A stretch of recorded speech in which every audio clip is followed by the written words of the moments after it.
এরপর আব্দুল্লাহ তামেরকে সুজা বাদশাহ বলে দিল, আব্দুল্লাহ তামের, তোমার এখন পালা। তুমি যদি ওই আল্লাহর একত্ববাদকে ছেড়ে না দাও, তুমি যদি তাওহীদ বর্জন না করো, তাইলে কিন্তু তোমারও আরো ভয়াবহ পরিণতি হবে।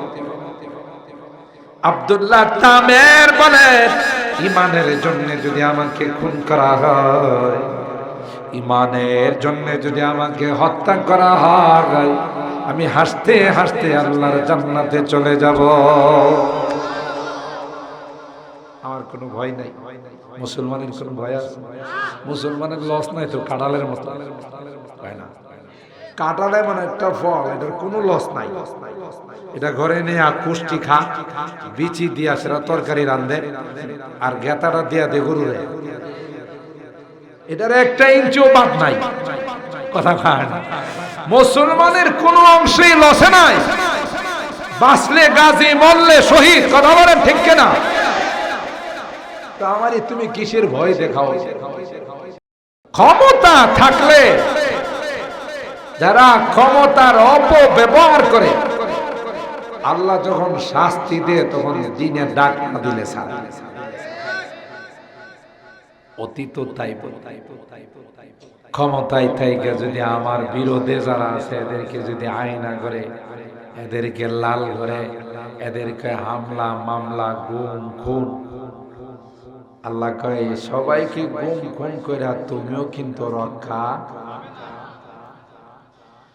जो जलाता है किसी को खुद जलता है जरूर, जो जलाता है किसी को खुद जलता है जरूर, शमा भी जल जाता है परवाना जल जाने के बाद, शमा भी जल जाता है परवाना जल जाने के बाद। আরেকজনে জ্বালাইলে নিজেও জ্বলান না। বাংলাতে একটা কথা আছে না, আরেকজন দৌড়াইবা তোমারও দৌড় লাগবে। তো সুতরাং আরেকজনের উপরে গুম খুন হামলা মামলা অত্যাচার নির্যাতন করে তুমিও কিন্তু একদিন ধরা পড়বা। যারা গুম খুন মামলা করছে রায়না আছে, কইছিল পলাবন, বড় গলায় কইছিল পলাবন। সবাই কয় আমরা আইছি, আমনে কই কয় পলাই গেছি। আর বারবার দেখা কইছিল খেলা হবে, সবাই খেলতে গেছে, এদের পায় না। আমরা আইসি খেলার জন্য, তোমরা কই? কথা কয়। আরে আমাদের এই এলাকা হেফাজতের নাম দিয়া, জঙ্গিবাদের নাম দিয়া মানুষগুলো রমজান মাসে ঘুমাইতে পারে না। ক্ষেতের মধ্যে বন্ধের মধ্যে গিয়া সিঁড়ি খাইছে। কথা কয়। কি সেই রকমের অপরাধ ছিল যে অপরাধের কারণে মানুষগুলোকে রাত্রে বাড়িতে থাকতে দেওয়া। এখন তোমরা বাড়িতে আসো, দেখছেন নি খেলাটা? আল্লাহ কয় আমার সহজ সরল ইমানদার মুসলমানদেরকে রমজান মাসে তারাবি পড়তে দেশ নাই, রোজা রাখতে দেশ নাই। একটা সময় আসবে তোদেরকে বাতি চালান দিয়েও পাওয়া যাবে না। বড় বড় কথা যে কইতো সাজিদ কই, মোবারকুল্লাহ কই, মানে হ্যাঁ কই, কথা কয় না, মানে হ্যারে পাওয়া যায়নি। আছে দেশেই নেই। বেশি মাস্তানি ভালো নয়, বেশি বাহাদুরি ভালো নয়। কথা বলেন ঠিক কেন? পাওয়ার থাকে না, পাওয়ার একদিন লেস হয়ে যায়। তুমি কেডা? তোমার চাইতে আরো অনেক পাওয়ারওয়ালা ব্যক্তিরা ছিল, খোঁজ নিয়ে দেখো পাত্তাও নাই। বেশি অহংকারী। এই এলাকার এমন কোন মানুষ আছে যার উপরে কিছু না কিছু গুলি আসল লাগে না? পায়ে গুলি লাগছে, এদিক দা মার পড়ছে, ওদিক দা মার পড়ছে। কথা বলেন ঠিক কি? আর এই অঞ্চলটাকে বলা হয়তো এটা নাকি তালেবানি অঞ্চল। হ্যাঁ পাকিস্তানি চিন্তা করছেন, মানে আমরা বাংলাদেশের অংশ না, এটা পাকিস্তানের অংশ। আমরা যদি অন্তরে কইতো হিন্দুস্তানি, কথা কয় না। তুই তোর দাদার কুলে যায় মূর্তি হরে কৃষ্ণ হরে রাম কর, কথা কয় না। আমরা বাংলাদেশি ছিলাম, এখনো বাংলাদেশি আছি, আর তোরাই ছিল হিন্দুস্তানি, কথা বলেন ঠিক কিনা? আজকে তোদেরকে খুঁজে পাওয়া যায়। বাহাদুরি ভালো, আল্লাহর ওলি একজন আলেম করার দিয়া তারে দুইটা খন্ড ঘেরা বাঁধছে, নাউজুবিল্লাহ। এরপর আব্দুল্লাহ তামেরকে সুজা বাদশা বলে দিল, আব্দুল্লাহ তামের তোমার এখন পালা। তুমি যদি ওই আল্লাহর একত্ববাদকে ছেড়ে না দাও, তুমি যদি তাওহীদ বর্জন না করো, তাইলে কিন্তু তোমারও আরো ভয়াবহ পরিণতি হবে। আব্দুল্লাহ তামের বলে, ইমানের জন্য যদি আমাকে খুন করা হয়, ইমানের জন্য যদি আমাকে হত্যা করা হয়, আমি হাসতে হাসতে আল্লাহর জান্নাতে চলে যাব। আমার কোনো ভয় নাই। মুসলমানের কোনো ভয় আছে? মুসলমানের লস নাই তো, কাঁঠালের মতো, তাই না? কাঁঠালে মানে একটা ফল, এটার কোনো লস নাই।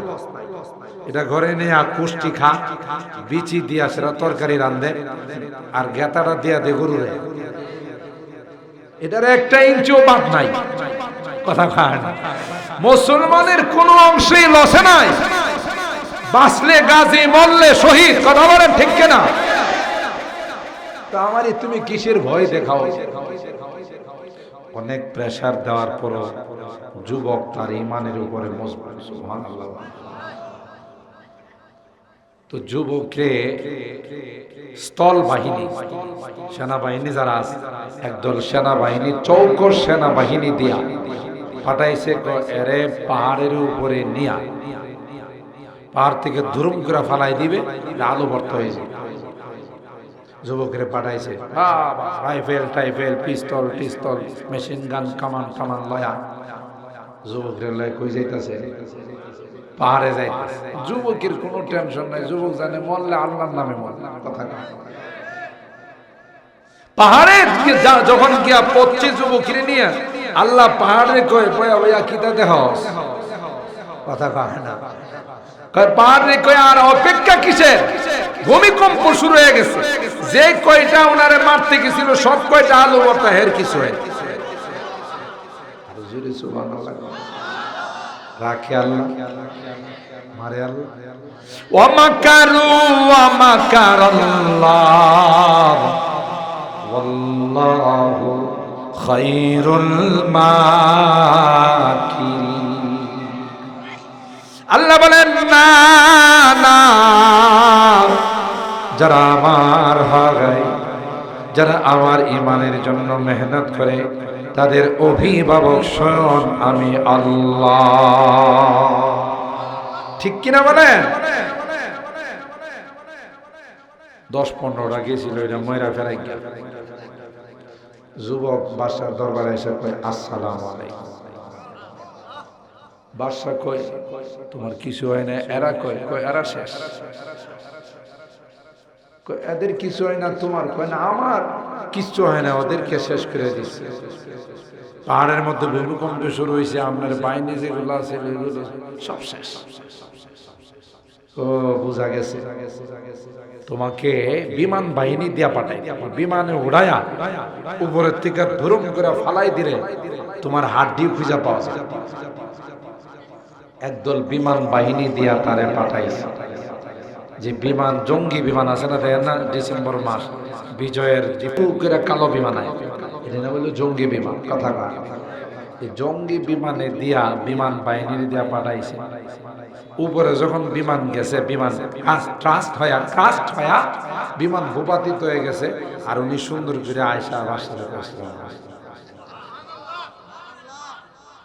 বাঁচাইছেন কে? এটা কোরআনের কথা। ওই আয়সা বাদশার দরবারে কয়, স্যার কেমন আছে? আমার বিমান কই, বিমান বাহিনী কই, সব বিনা হিসাবে জাহান্নামে গেছে, কোনো হিসাব নিকাশ নাই, বিনা হিসাবে জাহান। তোমার কিছু হয় নাই? আমার আল্লাহ। সুবহানাল্লাহ কইবেন না? আমার আল্লাহ আছে, কিচ্ছু হয়। নৌবাহিনী যারা সমুদ্রে যুদ্ধ করে স্টিমার দিয়ে, নৌবাহিনী কয়। পরে কয় না, বোঝা গেছে তোর উপরে দিয়ে কাম হবে না, উপরে তো আল্লাহর সাথে সম্পর্ক, নিচে দিয়ে কাম করতে। আল্লাহ উপরে আছে, নিচে। চিন্তা করেন কত বড় মগা, যেগুলো আল্লাহ মানে না, এগুলো আস্থা মগা।